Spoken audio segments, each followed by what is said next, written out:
একটা জিনিস ভেবে দেখলাম যে সব সময় নদীর পানি মিষ্টি হয়, কারণ নদী পানি দিতেই থাকে।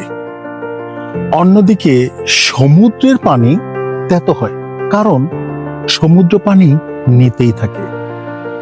আর ডোবার পানি দুর্গন্ধ হয়, কারণ সেটা স্থির থাকে। এখানে মানুষের জীবনের সাথে একটা অদ্ভুত মিল রয়েছে। যেমন আপনি যত দিতে থাকবেন তত মানুষের কাছে বা সমাজের কাছে মিষ্টি থাকবেন, ঠিক নদীর মতো। আবার যত নিতে থাকবেন তত তেতু হতে থাকবেন সবার কাছে, ঠিক সমুদ্রের মতো।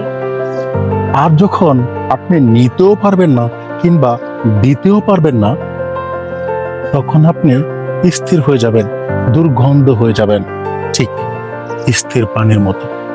যদি শিক্ষণীয় জিনিসটা বুঝে থাকেন তাহলে কমেন্ট বক্সে জানাবেন। ধন্যবাদ।